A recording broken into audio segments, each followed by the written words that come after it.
At least 52 people are dead after 2 migrant boats capsized in the Red Sea off the coast of Djibouti.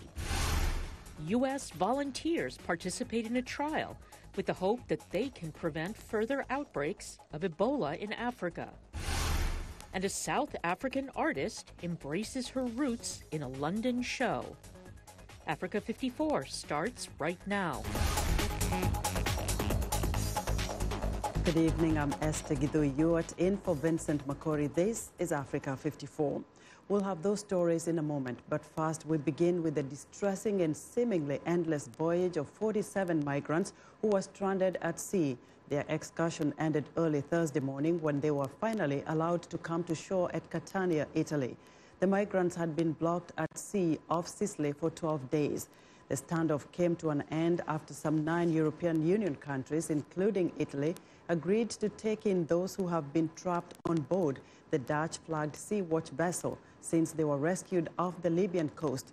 13 of those on board the ship, run by a German humanitarian group, are unaccompanied minors. They have been living in cramped and uncomfortable conditions and have endured violent storms out at sea. Italy's populist government, which took office last year, has closed its ports to humanitarian vessels in a bid to force European Union partners to take a share of those rescued in the Mediterranean. Rescuers are still searching the Red Sea off the coast of Djibouti, where 2 migrant boats capsized on Tuesday. The accident left at least 52 dead and dozens of others unaccounted for. Multiple sources say at least 16 people are known to have survived the accident. I moved from Tajora by foot to Obok, where I met a trafficker. He took us to the coast side where we boarded a boat. There were 85 of us migrants on that single boat. A few minutes after sailing off the coast, the sailor jumped from the boat after an engine failure. Then it capsized. The International Organization of Migration says that according to survivors, there were 130 people aboard the 2 boats, which were attempting to reach Yemen. An IOM officer says he believes the boats were overcrowded when they capsized in strong winds and rain.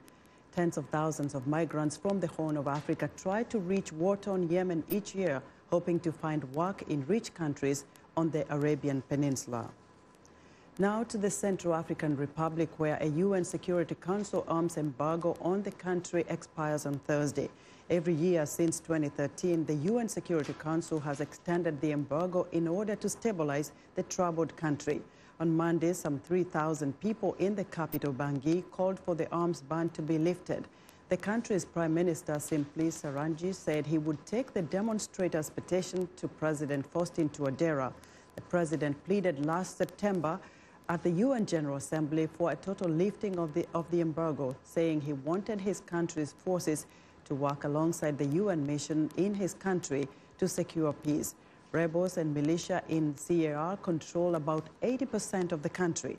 Last week, 14 militia leaders sat for peace talks with representatives of the CAR government in Sudan's capital, Khartoum, under the leadership of the African Union.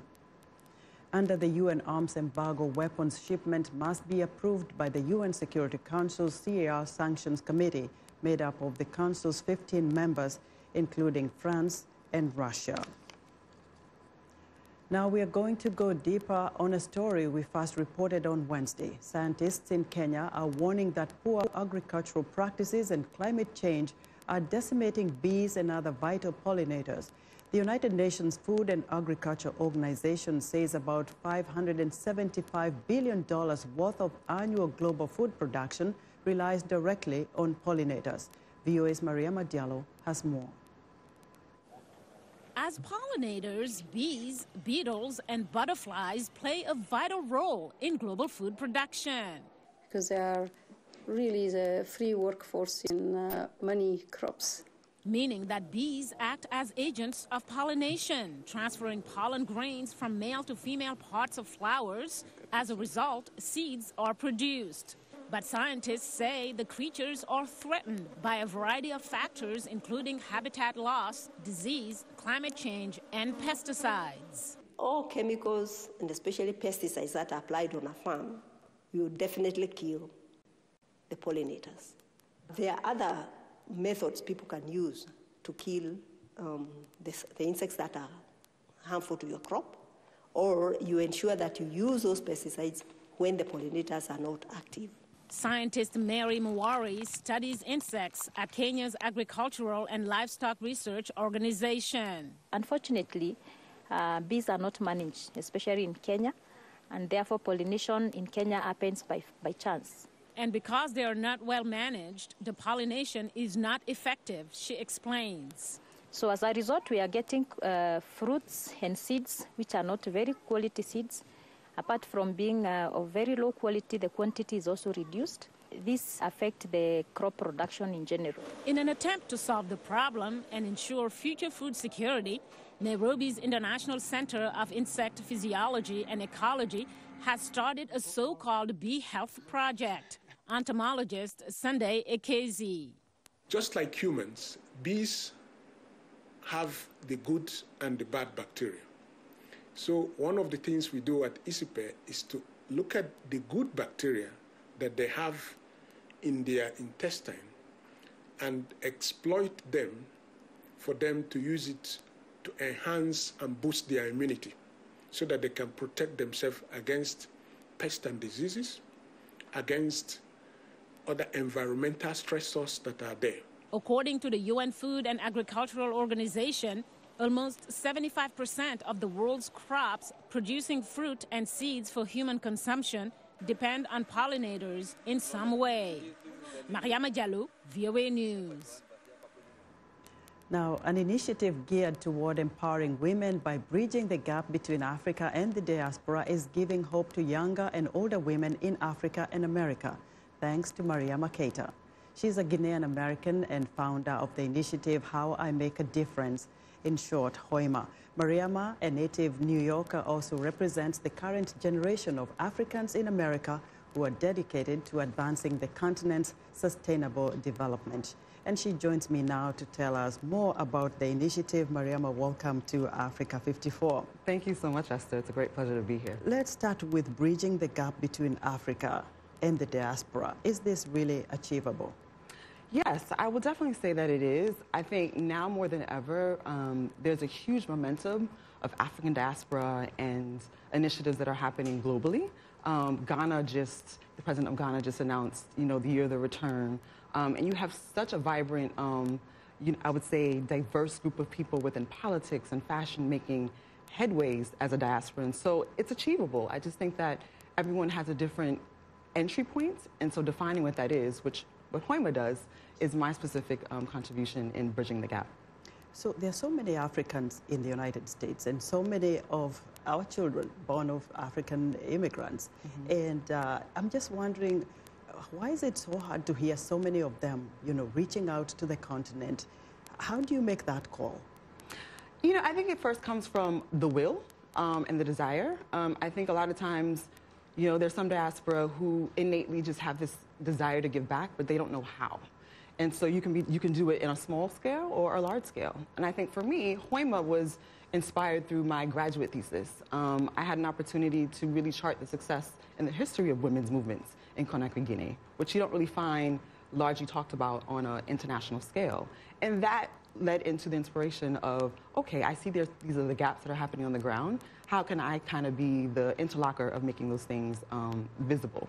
And so with that, it was pretty much capacity building and empowering women within the continent as well as in the United States. And I'm happy that you mentioned Guinea. You have roots there, and yes. You've been there. And there's a clamor for women to get into leadership positions, including very young women that you see going to college and saying, I want to take some leadership position. How do they is this achievable when you go there, when you talk to them, and is your initiative able to even kind of push these women further? So I think my initiative has two-pronged approach. One is actual workforce development, and my job has been really taking that tradition of this girl, or youth, I should say, in a larger perspective, and giving them tools on how to take what you have, refine it, and then make yourself applicable in a space where you can compete. So that's one dynamic. On the continent, and specifically for Guinea, I would say the challenge is access and resources. And so when you have patriarchal societies and you have different type of settings that necessarily don't value the female voice, it takes a little bit more mentorship and other women in leadership roles paying it forward to provide opportunities for younger generation of women to be put in leadership positions, which is not easy. But I think it starts with having a conversation, and then the next step is creating platforms to make those transactions more viable. Now, let's turn to a section of the community, people with physical disabilities, and they're everywhere in every country. How are they being heard in Guinea in particular? Are their pleas being heard in terms of helping them get an education, helping them be able to do the work they can do given their physical challenges? So I think outside of my entrepreneurial initiative, Hoima, I, as a Guinean American, I'm also an African diaspora. So I don't limit my experiences in just specifically Guinea. So particularly in the Mana River Union, I'll give an example of Sierra Leone, where children as a whole, social services is a cultural challenge. Knowing how to care for someone that is disabled is not necessarily sensitized as a need and high priority.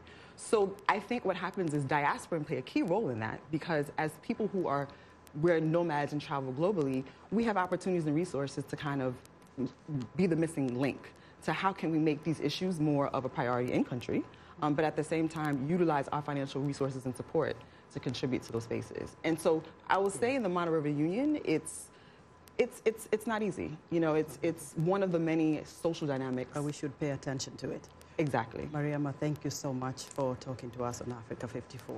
Thank you. Mariama Keita is a Guinean American and founder of How I Make a Difference, in short, Hoima. Now, the White House says President Donald Trump expressed his strong support for efforts to restore democracy in Venezuela during a conversation Wednesday with opposition leader Juan Guaido, who has proclaimed himself as the country's president. White House Press Secretary Sarah Sanders says President Trump and Guaido also committed to maintaining regular communication to support Venezuela's path back to stability and to rebuild the bilateral relationship between the two countries. Trump sent out a tweet Wednesday congratulating the opposition. He's also taking some credit for embattled Venezuelan President Nicolas Maduro's offer to negotiate with representatives of Guaido's opposition movement to resolve the political crisis in the South American nation. Trump has said the threat of U.S. sanctions, including cutting off Venezuelan oil revenues, contributed to Maduro's apparent softening of stance. Still, the president is warning Americans not to travel to Venezuela until further notice. Now, in the U.S. Capitol, congressional negotiators have started the tough task of trying to find a compromise on funding border security, the issue at the heart of a 35-day partial government shutdown that ended last week. Negotiators have until February 15th to find a solution or risk the prospect of the government being shut down again. VOA national correspondent Jim Malone reports from Washington. Government workers back on the job in Washington after the longest shutdown in U.S. history. The affected agencies reopened after President Trump and opposition Democrats agreed to work toward a compromise on border security. Trump issued a fresh warning on Twitter that any agreement must include funding for a border wall, following up on a vow he made when the shutdown ended last week. The government will either shut down on February 15th again, or I will use the powers afforded to me under the laws and the Constitution of the United States to address this emergency. But there appears to be little appetite for another shutdown among Republicans, including Senate Leader Mitch McConnell. I don't like shutdowns. I don't think they work for anybody, and I hope they'll be avoided. Opinion polls found that the public largely blamed Trump and Republicans for the shutdown, something Democrats like Senator Chuck Schumer have eagerly pointed out. I hope this serves as a lesson to President Trump and all of my Republican colleagues. No more shutdown. President Trump touched a hot, hot stove, and hopefully he won't do it again. Several polls show the president's approval rating dipped below the 40% range as the shutdown dragged on, suggesting possible long-term damage for Trump. Brookings analyst Elaine Kamarck. It looks like we've hit a turning point of sorts. The president severely misjudged the effects of the shutdown on ordinary people. Nobody in that White House really truly understood how important federal government functioning was to the whole American economy. So we're going to do it, and we're doing well. Some Trump supporters hope the president learned a lesson from the shutdown impasse, and they expect him to rebound, including former Governor Chris Christie. He's fearless. I mean, he's fearless in a way that I've seen few people in politics be fearless. And so those are all good points. But when you act on impulse and you don't have a plan sometimes, as I think what happened with the shutdown, it doesn't end well. Given the shutdown's unpopularity, many Trump supporters expect the president to declare a border emergency to build the wall if Congress fails to find a compromise. The campaign promise of a wall is just too important, says analyst John Fortier. And it was a slogan on the campaign trail. This is something that he doesn't want to be seen as completely capitulating on, and that makes it very tough to compromise. Donald J. Trump. On the other hand, Trump could weaken his own re-election hopes by his singular focus on pleasing his core supporters, says Elaine Kamarck. He has not tried in his 2 years in office to expand his base. That's a disaster for a president because inevitably some of your base is going to peel away. Mr. Speaker! The president's next best opportunity to make his case on a border wall is Tuesday's State of the Union address before a joint session of Congress and a national television audience. Jim Malone, VOA News, Washington.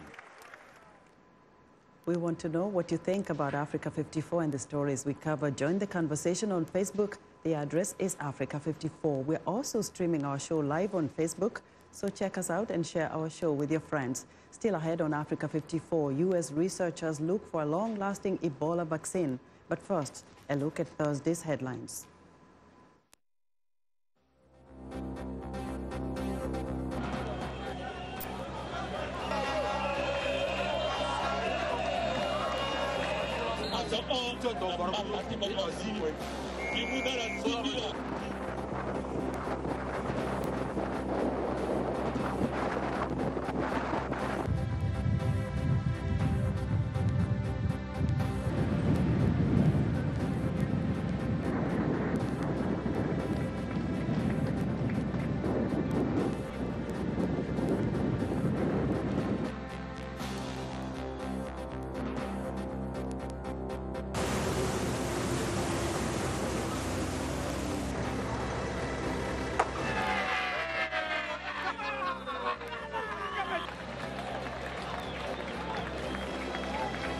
I hope he's going to learn from that and he doesn't do that again.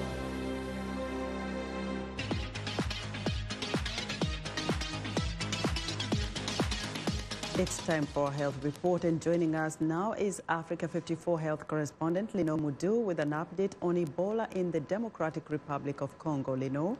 That's right, Esther. UNICEF says since the latest Ebola outbreak in the Democratic Republic of the Congo was declared in August 2018, more than 740 people have been infected with the disease, 30% of whom are children. Over 460 people have died in the DRC during the nation's 10th and worst outbreak. UNICEF says the response to this latest outbreak continues to be hampered by insecurity, frequent movement of people in the affected areas, and resistance for some communities. The city of Beni has been the center of the outbreak. However, the number of cases there has dropped recently. The World Health Organization says the deadly disease is spreading southward into an area with high security risks. Alongside the government and partners, UNICEF says it is increasing its response to assist victims, control the spread of the disease, and ultimately end the deadly epidemic. Joining us live via Skype from Kinshasa is Yves Willemot, UNICEF Communication Chief in the Democratic Republic of Congo. Mr. Willemot, welcome to Africa 54. Thank you for having me. Good afternoon. Talk to us about the latest development, the spread of the virus southward. What implication does this have in terms of containing the epidemic overall? Well, as you said in the introduction, the situation has evolved positively in Mangina, which is the place where the epidemic, the outbreak actually started, and then afterwards in Beni. We still have cases in Beni, but not a lot of cases. But unfortunately, in the Butembo area, which is south 1 hour, 30 minutes drive out of Beni, we have seen a growing number of cases, particularly in the health zone of Katwa, which is next to the Butembo health zone, where we have like 5, 6, sometimes 7 cases, new cases every day. So given the latest developments, is it fair to say that we are not close to lessening the severity of the outbreak? I think it's fair to say that we are not in controlling at this stage completely the outbreak. So we are still in a very active phase of the response of the Ebola outbreak in the region.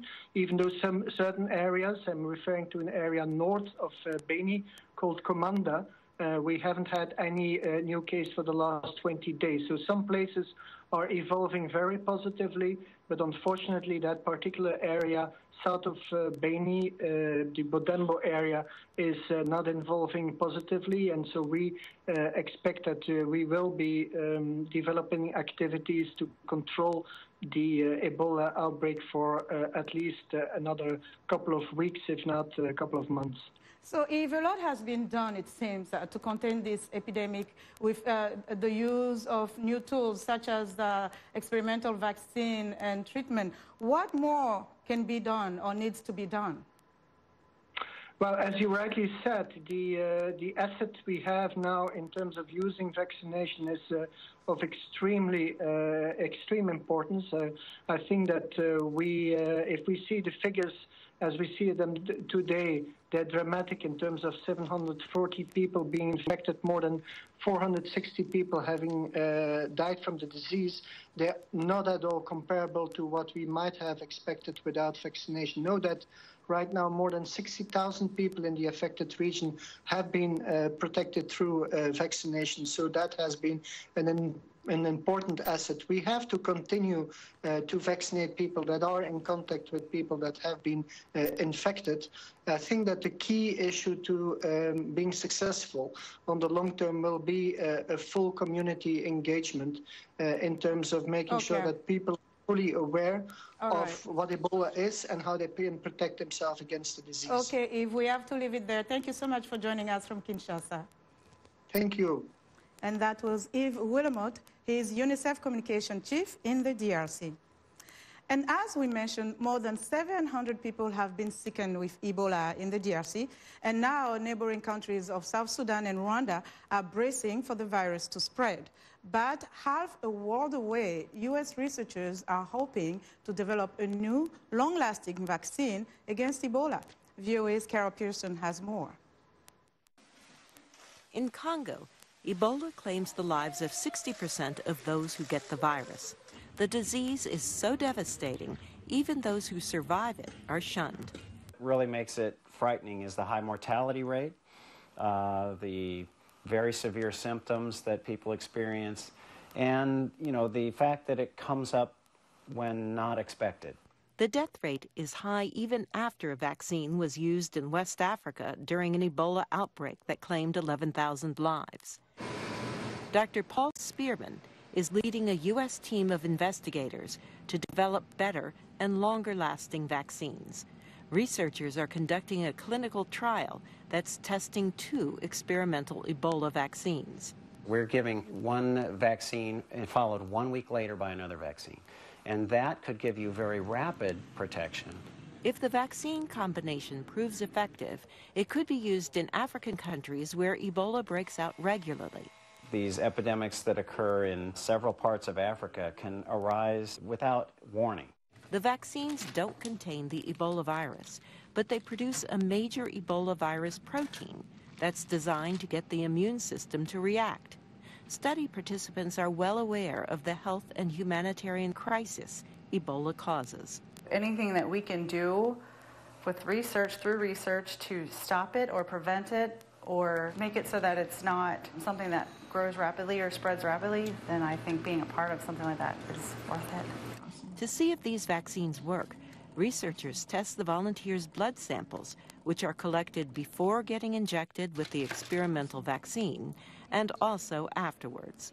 We have baseline after 1 week, after 2 weeks, and we compare the three and then see what difference vaccination makes.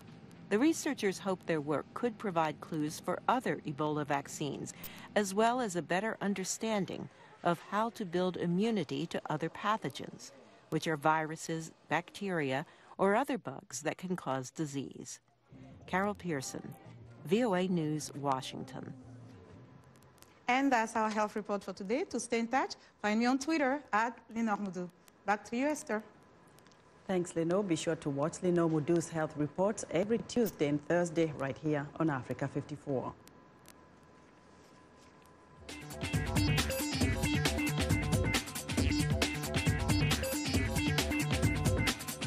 Welcome back to Africa 54. Paying tribute to the dreams of ancestors of Southern Africa is what's trending in London. Setembile Msizane is a South African sculptor and installation artist who has just opened her first solo exhibition titled Speaking Through Walls. The show focuses on ancestral ties through a series of photographs taken in South Africa and Zimbabwe. The themes of giving back and homecoming are ones Msizane stretches further in her work. Her body of work surfaces at a time when South Africa is having conversations on land reform and changing the constitution to allow for land reform. Next up, Apple says it's banned a Facebook program from its mobile devices after reports that the social media giant was using it to improperly track the internet habits of teenagers. So what did Facebook do wrong?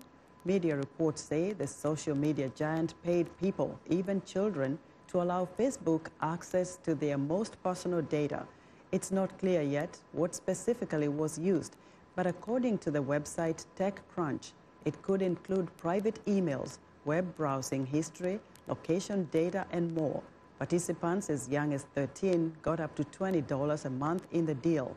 In return, they had to install the software, which in turn sent data to Facebook. Facebook says it has now removed it from iPhones, but it continues to be in use on Android handsets. And that's what's trending. That's our show for today. Be sure to watch Africa 54 on our website at voaafrica.com.